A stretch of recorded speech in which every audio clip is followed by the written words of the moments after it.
Hey cunts, welcome back to another video where today we're going to be opening the brand new PlayStation VR 2. So I just picked this up this morning. We're going to go through today the unboxing, the setup, and just some general gameplay. I've got a bunch of games here: Resident Evil Village, Gran Turismo 7, Townsmen VR, and Pavlov. So we're going to go through all those, give them a crack, see how it goes. Let's get unboxing. I forgot to mention that I've also got the Horizon Call of the Mountain bundle, so we'll go through that as well. So let's get opening. Alright, so we've got a code for Horizon, a instruction manual. We don't need this shit. So we've got a USB-C cable, I assume that's to charge the controllers, and a headset? Alright, here's one of the controllers. I'm very excited to see how these feel. Based on all the reviews I saw in the days leading up to the release, apparently they feel amazing. Actually, they're a bit smaller than I expected. That feels weird. They feel fucking solid. Yeah, that feels really cool. And the goods, the actual headset itself. So we've got a fucking long-ass USB-C cable, which is good. I was actually a little bit surprised when I picked this up just how light the box is and how small the box is. And this, yeah, like this headset is so fucking light. Like I actually have the original PlayStation VR and also a HTC Vive, and this headset is just like so much lighter than both of those. And if you see there, it's actually got like some rubbery sort of like fins around the displays. So it sort of blocks out the light from around the sides, because that was one issue that I had with the original PlayStation VR, is you could see a lot of light leak in the sides. So hopefully that'll fix that. It feels solid, and that's what I kept hearing, is it feels like a premium product. And for the price, you'd fucking hope so. Alright, so I guess the next step is to plug it into the PlayStation and see how it goes.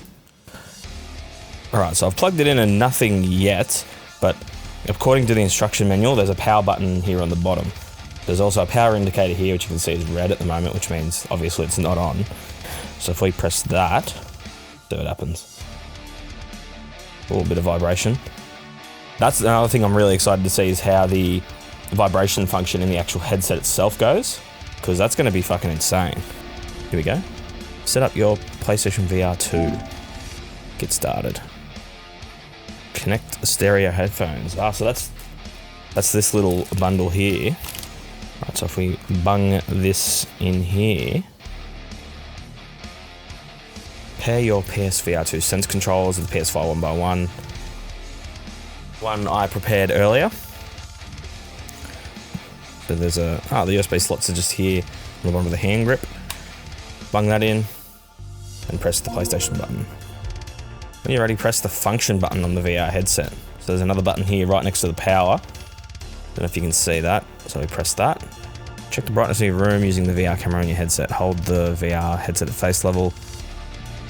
Oh my god. Holy shit. This is one thing I'm really excited about with the PSVR 2 as well, is actual joysticks. So I think that was the biggest thing that stopped adoption with the original PSVR, is developers sort of had to rework their games to work with the old shitty Move controllers. So proper actual controls should mean that we get better ports of actual PC VR games, I'm hoping. PlayStation VR 2 tracks your movement of your eyes. During adjustment, follow the red dot with your eyes without moving your head. Alright. Yeah, this is another thing I'm excited about, is the eye tracking. Try looking at the surrounding dots, see how it works.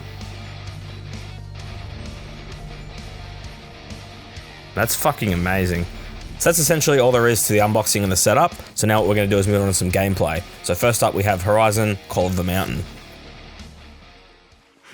So Horizon Call of the Mountain is the first party launch title for the PlayStation VR 2, which means it's really built to show off what this hardware can do, and goddamn is it impressive. In just the opening minute, the game shows off the breathtaking visuals the PSVR 2 is capable of, the insane haptics in both the headset and controllers, and an impressive level of interactivity. The game introduces you to its very polished climbing straight out of the gate, and then thrusts you straight into its physical running mechanics. I love it when games have this method of movement for VR. I find that it really helps with motion sickness, even without the vignette. Not long after this, you're given a bow and some distant targets to shoot. Now, bow shooting is one thing that usually feels really great in VR, but especially here, the firing of the bow feels extremely fluid and just amazing. Now, I have only played the first mission of the game for this video, but in the opening mission, I'm absolutely blown away by the level of detail and just how polished it all feels. The hardware behind the PSVR 2 truly makes this a next level immersive experience. For the final part of the first mission, you learn combat in this game with its gesture-based dodging. Generally, when I think gesture-based, I think clunky, but Horizon is surprisingly responsive. I'm definitely excited to dive back into some more of this. I would say, from what I've played so far, it's definitely worth a look, especially if you're a fan of the Horizon series. The price point, I would say, maybe is a bit high, but I definitely think it's worth it.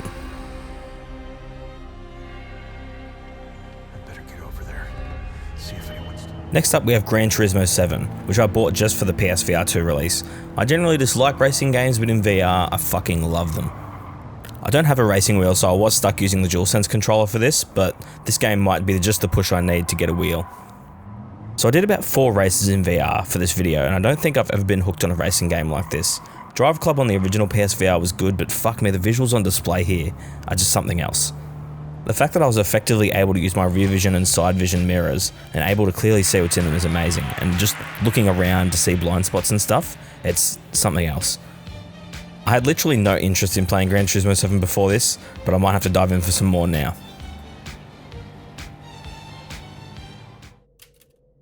And next up we have Resident Evil Village. As soon as the free VR upgrade for this game was announced, and after how good Resi 7 was on the original PSVR, I knew this would be a must play. The game puts you straight through an effective tutorial showing you the ropes of the movement, using items and basic combat. I love that they offer 2 very different gun combat experiences in this game, one where you have to manually load and chamber rounds, and another where you aim and shoot and the rest is done for you. I picked the former option. I love the unique experience of fumbling a reload or frantically rechambering as you're being run up on, and Resi Village in VR has this in droves. Also, the headset haptics when you're holding up a shotgun or a sniper rifle to shoot is just amazing attention to detail. I went through the first area up until the church save point for this video, and fucking hell, this game is terrifying in VR.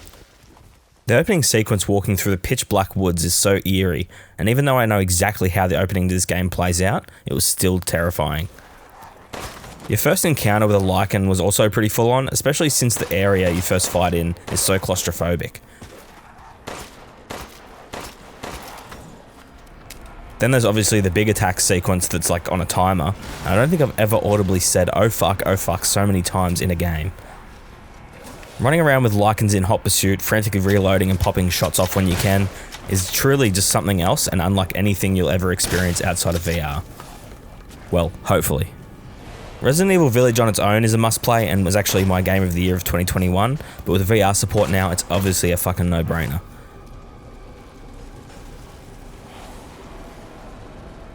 Next up, we have an extremely different experience, that being Townsmen VR. I think when you're down for a bit more of a relaxing VR experience, Townsmen is your game. For this video, I played through the first island, and I think I'm hooked. For these chill jump in, jump out games, I never really found VR to work out for me previously. With the original PSVR, there was the setting up of the camera and all the extra fucking cables and shit, and with the HTC Vive, there's setting up of the lighthouses, which was enough for me to not bother for short sessions. Whereas now, the PlayStation VR 2 is about as easy as it can fucking get. One cable and you're ready to go. Now, as for what you actually do in Townsmen itself, you direct your citizens around a small island collecting resources and building up in order to survive. I absolutely love the art style and the gameplay of this, and it's just so chill. I can definitely see myself spending a lot of time in it. This is definitely one I'd recommend you play sitting, as there's not really any physical movement, it's all just gesture based. Townsmen VR is $55 Australian on the PS Store at the moment, which I think is maybe a little bit steep, but I managed to grab a physical copy from EB Games cheaper for the PSVR 2 launch. It's up to you if that's worth it or not, but I would definitely recommend the game. Next we have Pavlov, one of the best games I'd ever played in VR before getting this headset. It's basically Counter-Strike in VR with full multiplayer support. Immediately the game puts you through a tutorial, running you through the basics, and it actually taught me some things that I never learnt playing on PC. It takes you through gun combat, grenade usage, and bomb arming and defusing. The sheer level of detail in the reloading and adding attachments of the weapons, and then sliding them into place is just amazing. I could only find one public match on the launch day, and I assume it's not crossplay at PC yet, which would be the reason. The game I was on was a World War II map, and I had so much fun. Running around a destroyed Stalingrad in VR, gunning down enemy forces and sniping from rooftops is just something else. There's so much content in just Pavlov itself with like a zombies mode and also modern warfare as well as World War II. But then also the devs are working on mod support for PlayStation VR, so I am very excited to see the future of this game. Pavlov is only $37.95 Australian on the PS Store at the moment, and for that price, I'd say just fucking get it. Alright, so that's the PSVR 2. So we went through the unboxing, the setup, gameplay for Horizon Call of the Mountain, Resident Evil Village, Townsmen VR, Gran Turismo 7, and Pavlov. Overall, I think it's a fucking great headset, and whether you should buy it or not, I guess, is how inclined you are towards VR technology. I love the shit, so for me it's a definite must purchase. But it's going to come down to how much you enjoy VR. If you're brand new to VR and you've never tried it before, I'd say this is a really good point to jump in at. There's a lot of really nice features that I've never seen before. Like the ability to press one button on the headset and see through the cameras on the headset to see what's around you is fucking amazing. But anyway, I hope this was helpful. I hope you enjoyed the video. Thank you so much for watching. Don't forget to like, comment, and subscribe. Stay up to date with what I'm doing. As always, I'm live on Twitch every Wednesday, 8:30 PM Australian Eastern Standard or Daylight Savings Time, depending on the time of year. At the moment, we're going through a lot of COD DMZ. Absolutely fucking hooked on that, so jump over there. Thanks again. Have a fucking good one, and I'll catch you in the next one.